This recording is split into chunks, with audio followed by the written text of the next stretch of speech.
Okey, aku ada satu lampu daripada Photo OLED. Kalau kau perasan, ni adalah lampu ni lah. So, macam mana cara lampu ni berfungsi? So, aku tunjukkan Okey, kau nampak tak? So, lampu ni berfungsi macam inilah. Dia ada beberapa banyak jenis lah. Kalau contoh aku tengah bercakap sekarang kat sini kan. So, aku tengok ada background belakang kan.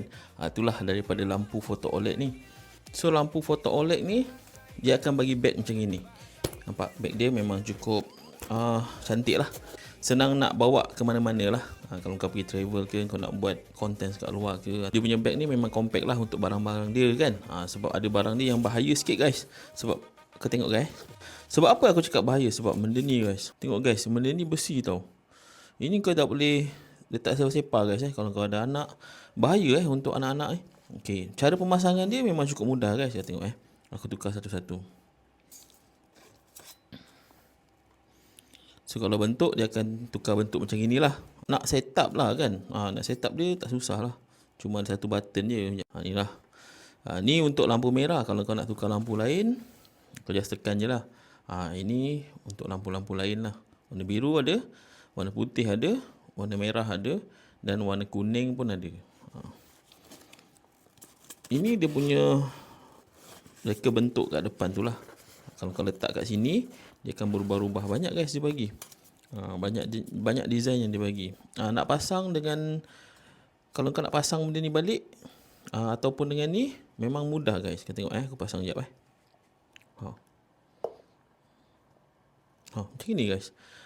Tak susah tukar warna biru ke, tukar warna merah ke, tak susah. So inilah button dia, cuma satu je guys. Button dia cuma kat sini je. Untuk on off kau tekan lama sikit. Okay. Kalau kau nak tukar balik yang ini pun senang. Sebab apa guys? Material dia cuma getah je. Material dia cuma getah je yang depan ni. So kau tukarlah balik. Tukar balik, masukkan je.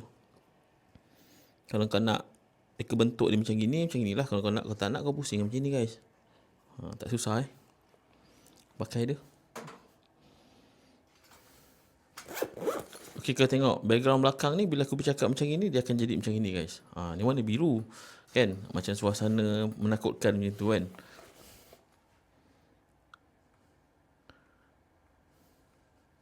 Ni pula macam suasana siang, tengah hari kan.